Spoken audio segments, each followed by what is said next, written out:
wanna take you for a ride. I wanna take you for a ride. Here we go.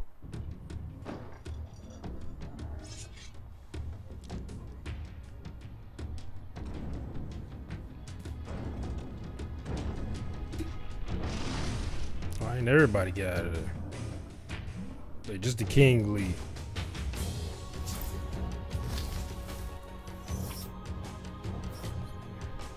As a genre, RTS games have been pulled in all kinds of Oh, I directions was over about the to say years. it's the same Some would game. mash up with city builders or action games, or kind of blur the line between itself and a tactics game.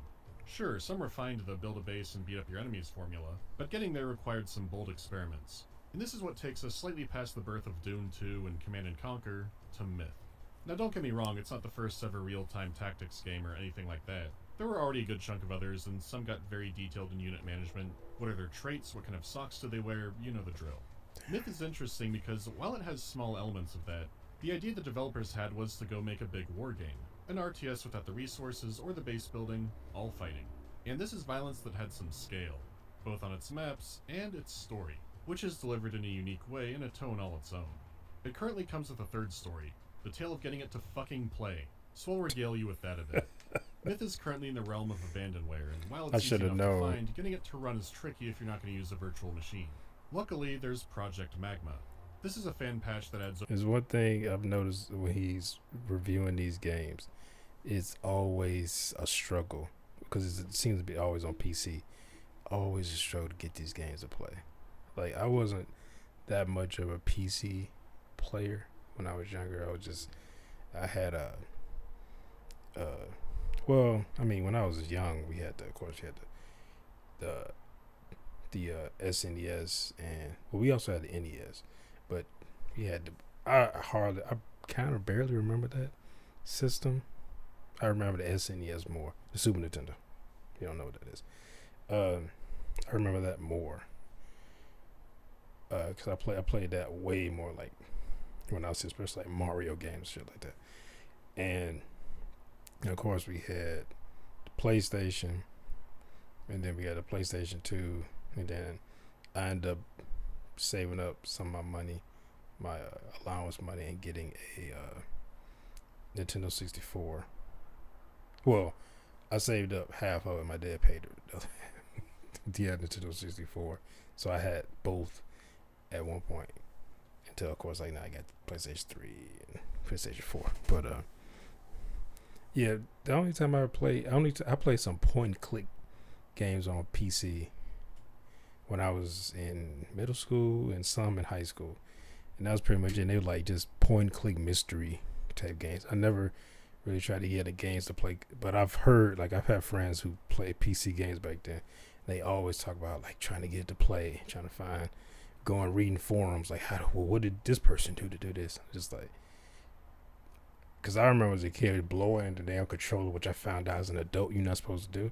And then when my brother was used to say, get some alcohol, put on a Q-tip, and run it through there. Cause I used to go, you just keep you spitting. Then I started doing that as a little kid. But they're like, why you taking the alcohol? Or the rub alcohol?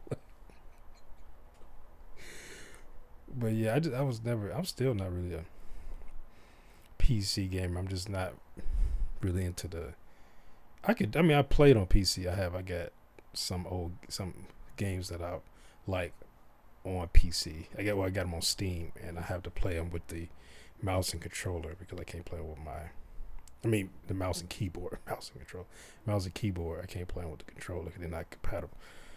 But it's a hurdle that I know I can get over. It just have to get used to it, just like I did with a controller. But I don't know. I got older, and I'm just set in my ways, and I don't want to do it. OpenGL rendering fixes some things and makes the game's map editor much more accessible. The issue is, it's still finicky, especially when I'm trying to record the game. It looks while finicky. adding OpenGL and proper widescreen support is great, it gives the maps and shadows some dithering issues to where it can look worse than the actual game. It's not Crysis or anything, so it's not hugely noticeable and can be fixed with a wrapper, but I was still having crashing and instability issues all over the place. So what most people recommend is Project Magma, for Myth 2. In the early 2000s, dedicated fans recreated all of the Myth Fallen Lords levels inside of Myth 2 Soulblighter. The sequel only came out a year after the first game, so it's not a huge engine overhaul, but there are definitely noticeable differences. So, you install the Fallen levels for Myth 2 and then enable that plugin, go through the menus and turn on every The Fallen Lords option you see to make it more like the first game, play the Myth 1 or 2 tutorial and make the controls more comfortable instead of this. Yes, that's orbiting. Fix all that, realize the briefings are playing but not Okay. the animated cutscenes, which you can download as QuickTime files that Magma will play, except they're cutscenes that someone tried to remaster the interlacing out of back then, and now they're brightened to hell and lack detail and outlines. You do all of this, and the effects still aren't 100% accurate, and you Man, could this download is a too mod much. to build interface, and now the video's a cry for help. Fans have given the game a ton of love and support over the years, including fan campaigns, but just playing the game is in a Frankenstein's monster territory right now. Deciding how to play is like going through a labyrinth. The most recommended path is fan pixel-by-pixel recreations of the first game inside the second game, with multiple options to emulate the first game, but still not perfectly. Flavor text can be inaccurate, how things can work aren't exactly the same. The authenticity That's love versus there. access fight can be so strong here. There are options everywhere, so the version in this video is the one that currently most people are likely to play. It's not ideal, but now you know why things are this way. This thing With that fun is disclaimer irritating. done, here's how the story of Myth gets going. Like many games from I'm this gonna clean time, my hair most of our up a bit. backstory is in the manual. It's written from the perspective of a soldier in the Legion, and the entire game is framed this way. A lot of the information is fragmented or has ambiguous accuracy. Major events happen that you don't participate in during the game. The soldier here is writing about his 7th year of war in the North. For the past 50 years, the planet has been ravaged by an evil force called the Dark, which seems to happen a lot in these fantasy settings, but this time around, the Dark are a swarm of course. undead. They're led by a cryptic figure called Balor and his commanders, the Fallen Lords. The Fallen Lords were powerful spellcasters from the history of the world that Balor Like a brought back to 90s lead his rap armies, album and cover. they've been winning. A lot of the East was turned into a desert wasteland from their conquest. Several fantasy races have been wiped out, or at least lost their homeland. Even on its best day, Balor's march from the East has only been slowed down. The soldier does have some hope to reflect on because this still isn't the worst thing that happened to the world. 1,000 years ago, the world was nearly destroyed by a race called the Mirror Did we know which where are near only as said fuck to we be a used to race be? of flesh eaters too horrible to describe.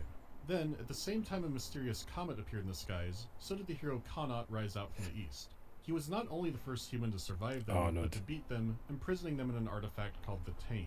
After that, Connaught rose up to be emperor and ruled over the Age of Light. Then he died of natural causes or was assassinated. It's kind of lost to time. Why they always do that in these things, these fantasy worlds? I'm like, can you not kill this person? They always lock them away somewhere. I'm like, because it's not like, you're not Superman. It's not like, well, I don't kill people or something, which is kind of based on the writers. But they're like, oh, I'm going to send you to the Phantom Zone. But in this, you kill all these people to get to this point. But the big bad person who started all this, you just locked them away. Then 1,000 years later, somebody reads about them and then wants to unleash them because they think they got something in common, and then they release them. And of course, this person is a fucking asshole, so now they betray this person that helped release them, and now the new hero has to stop it. It's like they always do that. But before he passed, he sought out powerful artifacts, destroying those he It's a could and big-ass hiding away the book. ones he couldn't. The old Presumably Bible. to stop more apocalypse events, but now Balor is running wild. The stronghold of Madrigal is the last free city from the Dark. It and the forces of light are led by powerful spellcasters called the Nine. The soldier hears a rumor that the Nine have found something that can turn the tide of the war. Maybe an artifact that Connaught hid away, which you see in the opening cutscene. Which is a strange art style for the material. It It's looks sitting right like- between a Disney Renaissance look and a Saturday morning cartoon. I don't know, I guess I wasn't expecting Kinda a looks like Scooby-Doo Mirror's with the Edge Forces of almost to me. Darkness. Like the It's not first like one. Bible story animation The bad, cutscenes. but it's weird. Anyhow, here's what can win the war.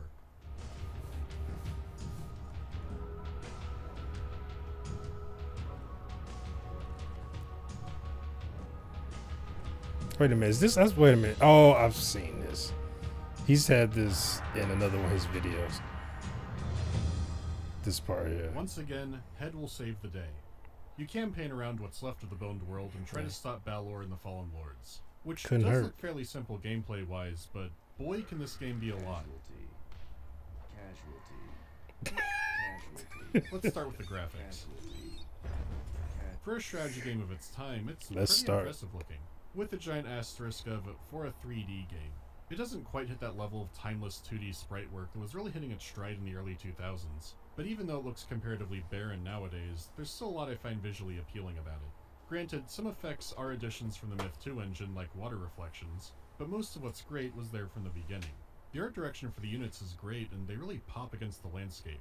Even as things get busy when you duke it out with the undead, things stay readable. It Light doesn't units look can have horrible. eye-catching reflective metal effects on their armor and weapons, Just not and the for dark me. units will show up with really unique silhouettes and striking colors. I mean, how Myth uses its color palette all around is excellent. Units can have slight variety to them for flavor, but never enough to throw you off.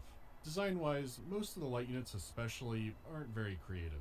They'd easily lose their identity in a lineup of fantasy creatures and warriors. However, their brightly colored designs and good animation work do make them fun to watch, especially when the battles really get going. Myth showcases a decent amount of physics in it. Damn. On a gameplay side, you have to worry about physical objects like trees and buildings blocking your archer's arrows, and elevation is taken into account for accuracy or your own bombs rolling back at you. Even weather, beyond being a cool More detailed detailed than I atmosphere thought. to the game, has its effects. Molotov cocktails already get dunked out in water, so if it's raining, it's not guaranteed, but there's a high chance. Even here you can see the bottles physically bouncing off the bone patrol. What's especially noteworthy is how gory this game can get. Magic can explode a thrall into red mist. I just find that interesting how detailed these games are. Like, they may not have the best, graphics, which is fine. I come from a time period where, graphics weren't the, they weren't the best in games, but the game was fun. You could barely tell what the hell the thing looked like, but in your head, you kind of pictured what it would look like, if it looked better. And, now we got that, but there's so much detail. Because there was another game, I forget what I reacted to it, where they had the landscape is based on the where the landscape is can affect your weapons, as if you go in there with not the right weapons, or the weather. If it's raining, it'll affect their catapults or whatever, affect their archers' accuracy and stuff like that. And I was like, it's very interesting.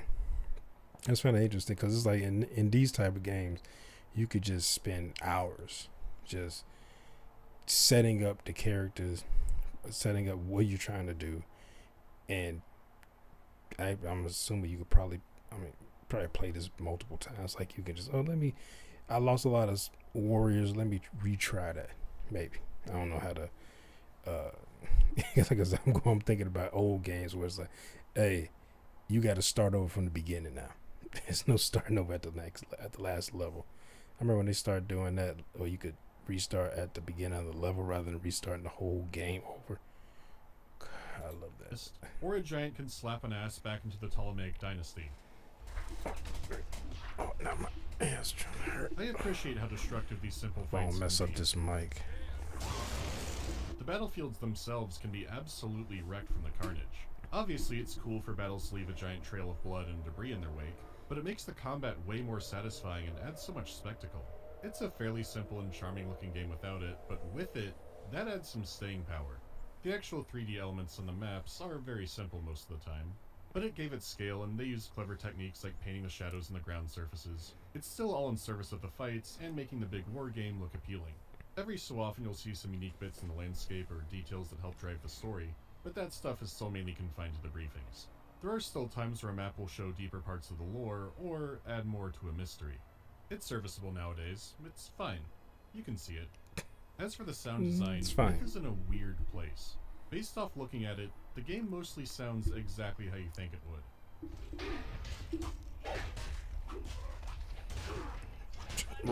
Yeah. Mostly stock sounds. Kinda guys wish sing they off had a whistling little on the music. voice acting. The standouts are usually when someone explodes because there's a surprising amount of debris noise accounted for.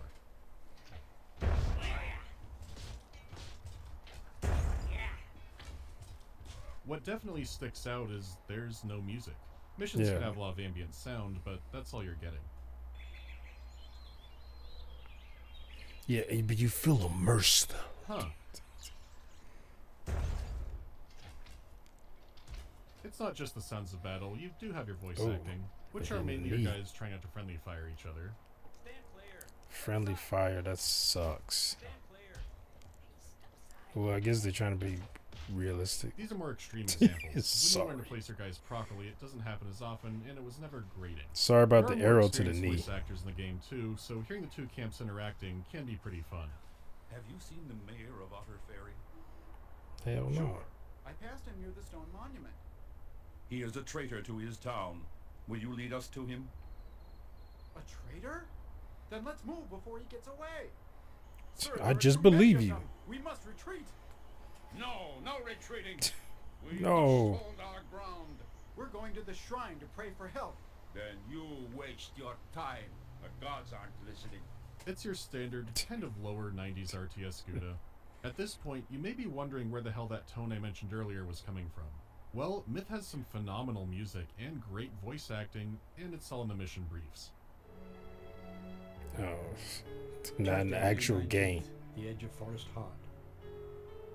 It's spring again, and after 5 months of rest, the Legion is once more on the move. Last week we passed through 7 gates into the eastern lands over the cloud spine. The Fallen seem to have abandoned the mountains, but for what reason we cannot tell. The only good news is that Ulrich is still alive and will join us tomorrow. This far Some east, decent the music. dwarfs with us are closer to their occupied homeland. Been nice if it was in the than the actual race of game the during the Indians. gameplay. Not expecting to return, many of them have decided to give up their lives rather than abandon their country once again to the Goes who have overrun it. That was mine. The briefings and writing are so good that it tremendously elevates the game, though the gap can feel so massive that it's surreal. It's like watching Thomas and the Magic Railroad and there are trains fucking around and Alec Baldwin is on something. And then what the hell are these Peter Fonda scenes? But I didn't guard you well. The fuck is this? I just don't seem to understand about. I'll get him too. With Pinchy. Okay. Now, Pinchy. He chased her, used up all her coal. He made her go too fast. And then he crashed her. Good God. And yeah, this effect wouldn't have been nearly as jarring back then. Between the gore, the mood of some levels, and just how the missions are structured, they were doing their best with what they had and having fun with it. Time does march on though. The contrasts can be awkward now, but they did a lot then to make it work that I can appreciate. Plus, the effect is because the briefings are just that good. The music sets the tone perfectly, the narration adds so much weight to the writing. You'll sometimes get some sketch drawings of what's happening. As an example, you never see the horrible flesh-eating Myrcridia race, but at one point your forces get trapped inside of the Tain and you see some of their handiwork. I just feel like this would have been better just as a Date unknown, book inside the Tain. or Tradition tells almost nothing of audible Myrcridia, save for audiobook. the horrible skull platforms they would build from the severed heads of their enemies. We found one of these a few hours ago, 30 feet high and 100 feet across, each skull arranged with a mad precision that was terrifying to behold. Many of the skulls were human, or at least humanoid, but among these were others which were certainly not, whose shapes and curves I have tried to forget ever since. In the center of the platform, far above our heads, rose the ancient battle standard of the Myrcridia. We left immediately. It is so excellent. They stay mysterious and Lovecraftian, but you're given more insight into what they were like. They weren't just feral monsters, they had some kind of vicious intelligence to a degree that you can't be entirely sure of. Myth is full of stuff like that, so let's talk about the gameplay. With only your units to worry about, things do seem simple to pick up. You get in the fight and don't have to worry about much paperwork. Some units do have a single ability, like dwarves have satchel charges they could detonate. Your walking high pile rugs that are journeymen can heal themselves and other units, but it never gets more complicated than that on the power side. The main skill is properly positioning your troops, and the game comes with a formation system. Since physics are a factor, you can't just stick your archers behind your melee dudes. You need to take elevation and spacing into account if you want them shooting from the back line. And yeah, it's a brain-dead simple system. If you're remotely familiar with these games, you get how this works. Keep your guys tight Well, for that melee makes brawls, sense. spread them out if there's range or AoE danger. There's even a dedicated scatter command to make that easier. However, don't confuse simple to play with simple to win. Myth's missions can be shockingly difficult, because you're expected to use every tool and trick at your disposal. To top it off, this game can put you at the mercy of RNGesus. From the very first mission, you'll notice that the archers shoot like they have oven RNGesus. mitts for hands. And the same goes for the dwarves, who are much more stressful since they're throwing explosives. All these shots will have some variation. And Wait a sometimes minute. variation means a dwarf whiffing his throw way too close. Wait a and minute. I obliterating just your own realized where I saw this from now. I saw Funhouse play this. Because I was like, the doors throwing explosions. I was like, wait a minute. And then, because the barbarians or whatever it's supposed to be, all of them look like they got red hair or orange hair, whatever it's supposed to be. I was like, they look familiar. And then he was like, because of the friendly fire, I was like, Then he showed the explosions. And then the dwarves throwing the explosions. I was like, oh, okay. I've seen Funhouse play this. The good news Long is that time units can be more ago. accurate and efficient. It's just they have to rack up some kills first. Once a unit has some kills racked up, life becomes better, but it can be a hard road to get there. Some people could probably play this and go, oh, it makes combat unpredictable and exciting, but no, I mostly find this frustrating as hell. To make it worse, they toned down this aspect big time in Myth 2, and one of the TFL options is to keep the old accuracy. The issue is the campaign was designed around it, and you don't get the effect in some sections if you change it. The frustration wasn't that bad enough that I sucks. wanted to skip it entirely, but I could not believe some of the whiffs I saw. Especially early on, like in the Hunt the Zombies mission. The last city is being sieged by the Dark, but you're not there to help them, you're here to You draw some missed, troops you away from that idiot. battle. You have some troops to hunt down zombies that violently explode. Why do they explode? It is a slow-going process, Even the and game I guess was- most players find out about the What speed-up was hotkey around here. It's not unusual for games like this to have that, but it is unusual for me to want to use it this often. It's not the kind of thing that's smart to use in a battle or set to too high of a speed, but the maps can be so long with the travel times, or you're waiting on your archers to get hits. I did something I don't do often and looked at Let's Plays for this game, and every single one used the speed-up command too. You might think you're not that person, but Myth will make you that person. Looping back to the accuracy aspect, that's not the main source of the difficulty. The whole losing the war thing isn't just flavor, you feel it in the missions. The Fallen Lords are relentless. You've got 5 difficulties to choose from, ranging from timid to legendary. This will buff the enemy unit stats and decrease yours, and also increase the number of enemies. And more advanced unit types can show up. Normal can still give you a run for your money, but legendary is a different beast entirely. The difficulty is appropriate for the story, so I'm going to talk about the two hand in hand from here on out. Oh, I thought he killed somebody. I was like, what the fuck? Like I They said, you're not decapitated besieged the someone. last city, instead hunting zombies, and you will never fight at or see the last city. You won't see many major events, but we'll hear the soldier learn about them. The George Romero laser tag was a ploy to remove some of the dark from the attack on the city. It does work, but the attackers were led by one of the Fallen Lords, Shiver. The Fallen are so horrifying and powerful that none have been defeated in combat. Well, the moment you learn who Shiver is, you learn she was killed by one of the 9. She was killed in something called a dream duel, which is never elaborated on. On I guess that's Astro not Plane. entirely true. Right before the second game came out, a comic was released called Tales from Myth. It has 4 short stories from the setting by different artists, and one includes the dream duel. Just Finally, keep no more throwing, imagining it. like- Let's see. Like a Molotov cocktail.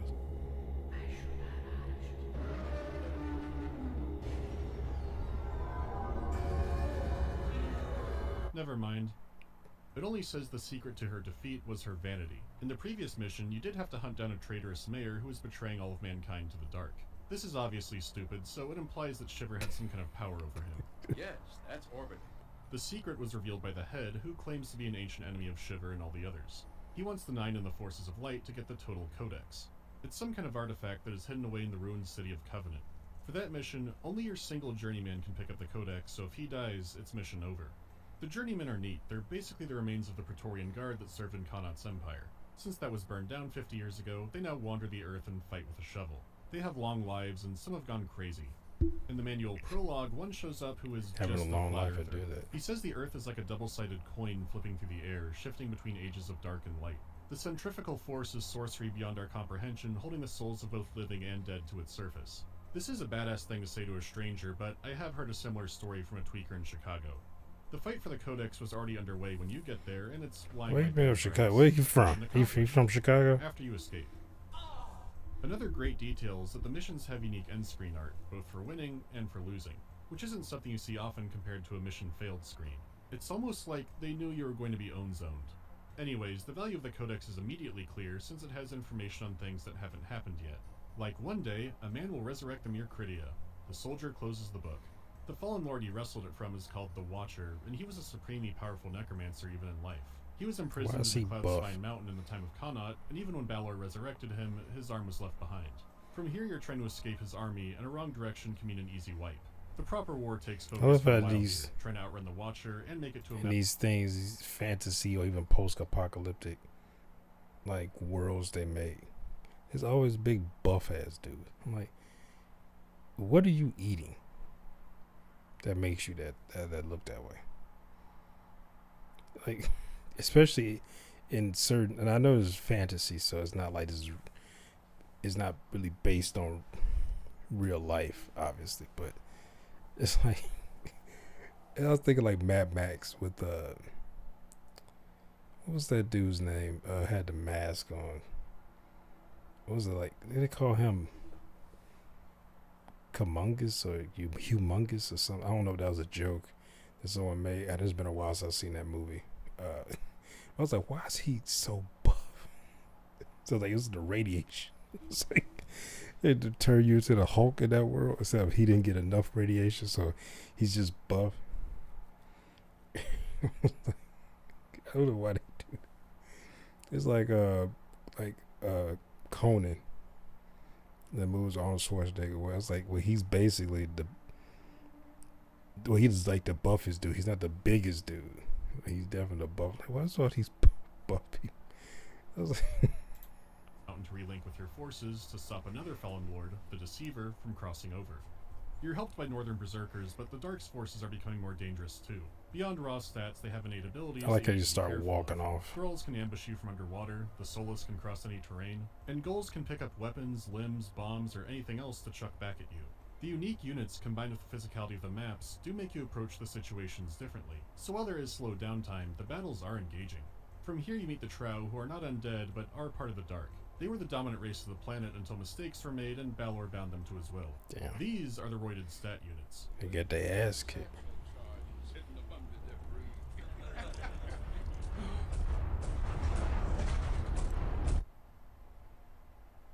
Try to avoid the Trow. Capturing Shit. the mountain isn't a pure victory. The head has declared that Ulrich, one of the 9 leading the other forces, has been captured and his army decimated. You'll need to rescue him over a series of 2 missions with a squad of hero units.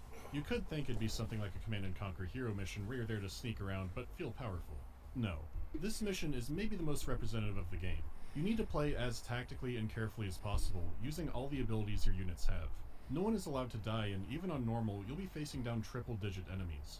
These are not superheroes, they're marginally better than your regulars. You have to use positioning to your advantage, try to fight the enemy in choke But points. you can't and lose traps. anybody? This is the essence of the game boiled down to what might feel like cheesing in another game is what you're expected to do here. You can easily make a mistake and lose, but you can save any time, and the story is compelling enough to keep going. The act of getting new soldiers also gives you new little quotes about the setting. They're fragmented like the journal, but sound more interesting and start to come together the more you play the game. Though in more engine fun, sometimes you get a Myth 2 quote by mistake. Again, Frankenstein. You'll get a rarely used unit like Forest Giants, click on one and read, "When asked of the source of their animosity towards the Trow, all were silent. After a time, the eldest among them looked down and seemed to weep. It was they who poisoned the soul of iron." Yeah, I'll keep playing to read stuff like that and watch the Giants pulverize their enemies. It keeps the right aspects vague or implies connections, but is still straightforward enough to tell a good story. If it was all cryptic or nonsense, I wouldn't feel invested. You do free Ulrich from the ethereal Vitamix, and the Dark continue to pursue you. The 9 were wondering how Ulrich was captured in the first place, and why the head sent him over the mountain. After Ulrich gets more lucid from his post-torture period, he says the head sent him over to find an invincible suit of armor. He also says that he thinks the head is full of shit. It claims to have been a great friend and advisor to Connaught, but also claims that it lost its body fighting Balor, a difference of at least 1,000 years. The alibis are not adding up, and waiting in the desert is one of the Deceiver's lieutenants, a I could have shit. just, so you just sitting there for. I thought you died when Mazarin collapsed the Shrine of Nyx upon you. Indeed, Ulrich. Then I'll wager that you thought you had seen the last of me. Okay, I have seen the last. fucking Cobra Commander over here. Oh Absolutely shit! killer line. This is why you keep going. I You also get to see have seen the firsthand last power of you. green You magic. start The blowing. Legion is then sent out to look for the Watcher's arm. The narrator is not Did, sure hey, why that they was might want cold. this or why they even know where it is, but you can guess. A complication is that the Deceiver has already been looking for the arm. The Fallen Lords are bound to help Balor, but not each You're other, and starting to some of their sweat rivalries now. are ancient. If only he had a talking head and magic book to geolocate that thing. But even they couldn't predict a volcanic eruption. One of the 9 is killed by an ambush from the Watcher, and the eruption has melted the snow on the mountains, letting the Deceiver move through. The Legion now has to hold off against the Deceiver's undead and the troops that he's turned to the dark. You're now cut off from the west, and the victory screen isn't too triumphant. Then comes a huge relief when the narrator gets news that the Deceiver and the Watcher are now fighting. With the distraction, your forces can sneak through the carnage and I escape. thought they said Like a hero Baghdad mission, you might on think it's a that fun map. third-party battle It's where you like, get to wait, mulch what? both sides. Absolutely not. You are trying to avoid columns of enemy forces that are on the way to eviscerate each other. The more you can stay out of the fight to get to the escape point, the better. Even when the enemy is infighting, the numbers are so overwhelming that it doesn't matter for you. The campaign So has his you soul on the back foot, went on the run, and up, only or able was to that a stand up missile? What was fight in that? very particular circumstances. The apocalyptic tone is carried over Okay, I to the guess that's gameplay his where soul. you do actually feel it. It's a difficult game, but as the campaign goes on, it feels more and more earned. They're not pumping up numbers just to inflate your time playing, it is for the tone. By the way, escape point means killing another Shade with no Ulrich to help you. Got him. Yeah, fuck that guy. All the victory cheers are very appropriate. I ain't gonna lie, I like that. Giants with the help of 2 of the 9 personally. It almost feels like a joke, like this would be the turning point with the Ents in Lord of the Rings. You're winning, and then a fallen lord named Soulblighter personally shows up and teleports your entire army. He's been a busy man and rediscovered the Tane artifact, the interdimensional prison that fits in the palm of your hand. Yeah, Oh ugly god, too. aren't there Mercridia in there? Need to do something From about the that looks of face, get all that things, magic. No. They either died off or the prison's so big they're somewhere else.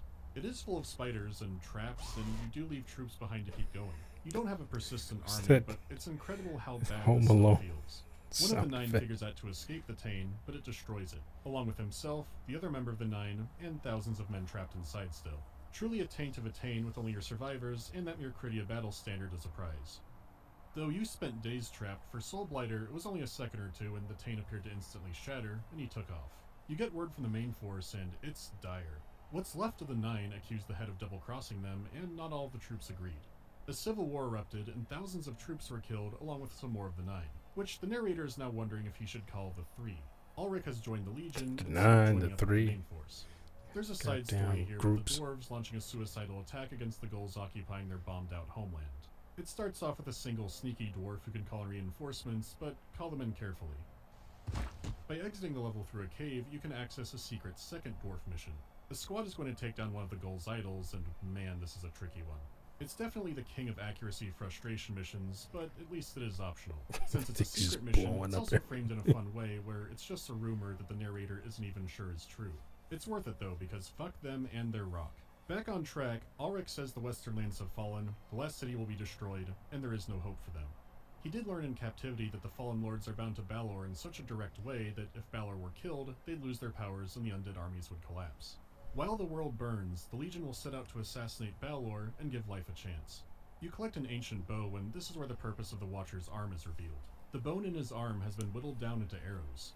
A secondary force did nail him with them, which turned him back to stone. But the force was wiped out before they could deliver the killing blow and shatter him. Which means you going in, spending more He than has to be time killed to by his properly own eliminate the arm. Watcher. You move deeper to the Bones east, and from the his enemy arm. forces are increasing, while yours are dwindling. Balor didn't need to commit all of his soldiers to the western fight, there are still plenty here. The comet has reappeared in the sky, growing brighter, and Ulrich says the last city has been destroyed. The barely over 2,000 soldiers here are all that's left of the light. The lands are running red with blood rivers that the Thrall can still ambush you from. Even with Ulrich on the field and using dream magic, it's still hairy. It feels apocalyptic, and Ulrich has a final reveal. The Mercridia weren't just horrifying, they were the previous soldiers of the Dark, until Balor imprisoned them. Ulrich says Connaught and Balor are 2 different names for the same person. I think 4 months in the desert addle his mind. How could the greatest hero of the Wind Age, the king of Mjolnir during its golden age, become the greatest evil of our time? It's a great twist that raises a lot of questions, but a lot more falls into place. The head was shifty, but now his story could easily be true. Connaught, or Balor wanting to hide or destroy artifacts, has some possible motivations now. Like Is the Shovel comet a Knight. symbol of something, or the cause? Is it the source of some kind of magic, and why is magic related to dreams? There's not much time to ponder it, since Ulrich has a plan to draw out Balor. By raising the Mayor Cridia battle standard outside his fortress, he thinks this will piss him off enough that he'll personally come out to destroy it. With that will come a chance to strike him. The plan is put into motion, and it works. Balor comes out in his bright white paladin armor. If you have any unit between him and the banner, he will kill it harder than I've seen most things in a game die. Whoa. Holy shit, I love Sauron? Some shit? Where did you find that accursed thing, Alric?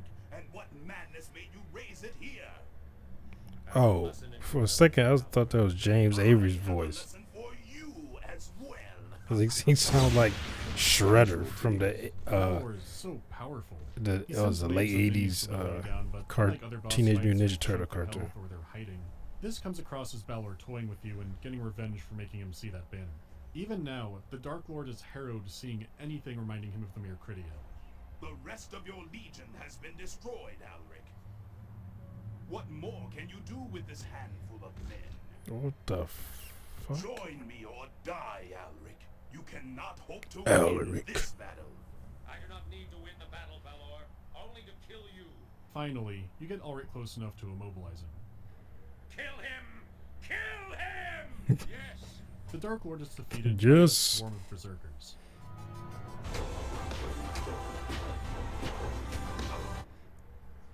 damn. I'd say he's pretty dead. Balor has been killed before, Ulrich told us after we raised the Mercridian standard. And each time it has only made him more powerful. Wow. My best hope is to If come you up with strike me something down, perfect I shall to become more defeat powerful than you could Oh possibly yeah, the Great imagine. Devoid. You remember the Great Devoid, right? The manual says No. it's a bottomless chasm created by the Kaliq, where they destroyed themselves rather than letting the Trow destroy them. This is the only time they're mentioned. So you teleport to Kaliq? Rolling Green Hills and pick a dwarf to carry Balor's head. It's a strangely peaceful area, and bloodying it up does feel weird. But when you fight through and finally see the Great Devoid, it sounds like nothing else in the game. It's just a big butthole.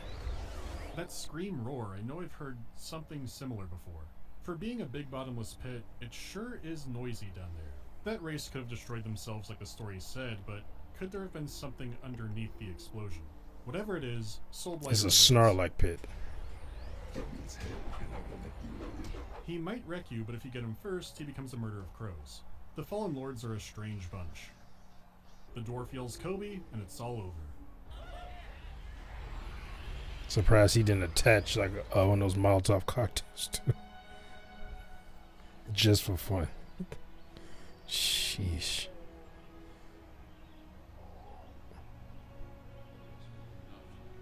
This is something you just walk on a battlefield. You just see a bunch of. You walk on a field, see a bunch of dead bodies.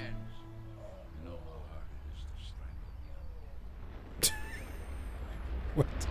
There's a nuke went off? What the fuck going on?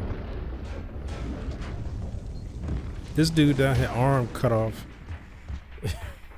The Fallen are defeated, and maybe a lot of people just exploded. He down Yeah, there. what a game.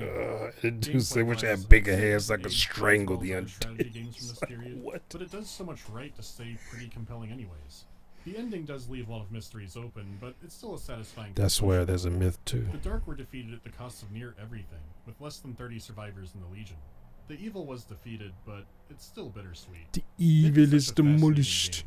It is stiff and simple and kind of stitched together nowadays. There's still Yeah. a somewhat active multiplayer community, but more the kind of thing organized on The Discord. fact that you had to explain, like, for the first, what was that, 2-3 minutes of this video, about how you got the game working, which you had to use Myth 2, I guess, assets to use in this game. Like, I wouldn't even, it would have been stuff like that in the game missing, or I couldn't play it, wasn't low, whatever. I'd have just given up. I commend this guy for going out of his way to find how to get it working. Now, I will say, I had to really take my hat off to the person who didn't have a guide to figure out how to get this shit working. Like, he had guides and probably forums and everything like that to figure it out. The person who just figured it out and didn't have any of that guy's a goddamn champion. And mainly using Myth 2. It's good the sequel only came out about a year later because Not there all was heroes left wear unanswered, capes. and some are addressed in the sequel. How is Connaught now Balor? How did he go from destroying the Dark to leading it? Who or what is the head? What is the significance of the comet? Well, that's Why the is classic Mandalore story. utterly The destroyed by chucking his head into a big bad hole guy that's emanating becomes eldritch evil. noises? I mean, good guy Is becomes it evil. Bigfoot or the Iowa stickman down there? Well, it's difficult to say. This isn't the kind of thing I want to lose my mind over. This is still just an overview. But we'll see where the pathways lead us in Myth 2. Casualty. It'll be familiar. Oh, what was that? Casualty. I really like that they cheer. Like, that makes it feel more immersive. When the people kill somebody and they start, yeah! It's like clicking their swords together. No, I don't want that. I'm gonna have to get rid of this McAfee. Virus protection.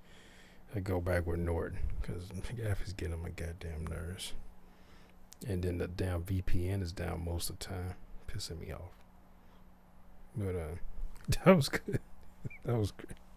There's a lot more lore that I actually want to read about it now. Like, I don't want to play this game.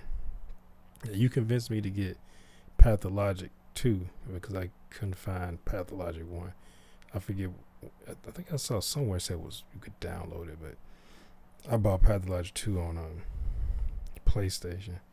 If I recall, he did say you didn't need to play 1 to play 2. You know, it's not a Marvel movie, so you don't need to see the previous thing in order for the sequel to make sense.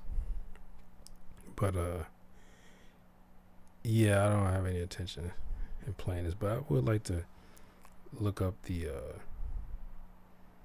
like the story, because even when it was sitting there when I was reading, I was just looking. I wasn't even saying nothing because I was kind of captivated by just those few words and the music as well. 'Cause I was like, the music was good, which is weird that they have the music in the audio part of the game, but in like what was it, the tutorials, and you know they read down like the notes and shit, but it didn't have it in the actual game, which is weird to me. Like, how you have that in that part but not in the actual game. Like, cause you feel like it'll feel more epic to actually have that music. That, like, it looks like if you took all the music out of the Helm's Deep fight in Lord of the Rings: The Two Towers. Like, you imagine like how that would sound. Like, I mean, I guess it'd be more realistic, but I mean, there's wizards and elves and shit. Like come on. It's like orcs and shit. It's more realistic, you know. Oh, but that was good though. It was good. Anyway, if you enjoyed my reaction, remember to hit that thumbs up button down below. Remember subscribing if you hit that bell if you want to be notified when I upload new videos. Comment down below. Share this video. I'll see y'all next time. Peace.